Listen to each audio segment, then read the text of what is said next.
પુત્રવધૂને દીકરી માનીને જિગીશાબેને કન્યાદાન કર્યું. ચીચવાડામાં ચાલી રહેલી પૂજ્ય શ્રી પ્રફુલ્લભાઈ શુક્લની શ્રીમદ ભાગવત કથામાં આજે રૂક્ષ્મણી વિવાહ ધૂમાધામથી ઉજવાયો હતો.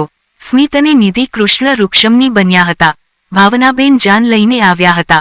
ભારતીય જનતા પાર્ટીના મહિલા અગ્રણી જિગીશાબેન પટેલે પુત્રવધૂને દીકરી માનીને કન્યાદાન કર્યું હતું.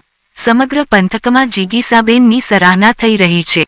પૂજ્યશ્રી પ્રફુલ્લભાઈ શુક્લે જ્યારે રૂક્ષ્મણી વિવાહનું વર્ણન કર્યું ત્યારે વાતાવરણ માધવપુરમય બની ગયું હતું. મંગળવારે કથાનો સમય સવારે 10 વાગે રાખવામાં આવ્યો છે. સવારે 11:30 વાગે ભાગવત કથાને વિરામ આપવામાં આવશે. પ્રસ્તુતિ અભિનવ સુરત ન્યૂઝ ચેનલ. એડિટર પ્રકાશ પટેલ, સુરત. દીપકભાઈ પટેલ જે આ વિસ્તારના ભારતીય જનતા પાર્ટીના મહિલા અગ્રણી છે. સ્મિત એમનો પુત્ર છે, નિધિ એમની પુત્રવધુ છે. પણ આજે પુત્રવધુને દીકરી માનીને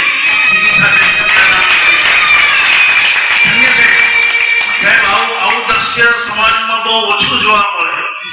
આજે તો સાસુઓ એવી છે કે વહુને જોઈને મોડું બગાડે. એને બદલે નિધિ મારી દીકરી છે.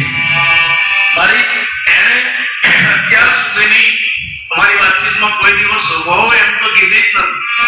જ્યારે બી વાત કરે તો મારી દીકરી વહુ, મારી વહુ દીકરી, મારી વહુ દીકરી. બીજાની દીકરીને ઘરમાં પુત્રવધુ બનીને લાવે અને દીકરી માનીને એનું જતન કરે અને મારી વ્યાસપીઠના લાખ ધન્યવાદ. જિગીશાબેન કન્યાદાન કરે છે. હવે દીપકભાઈ આપ મંત્રોચ્ચાર કરીને એ વિધિ કરાવો.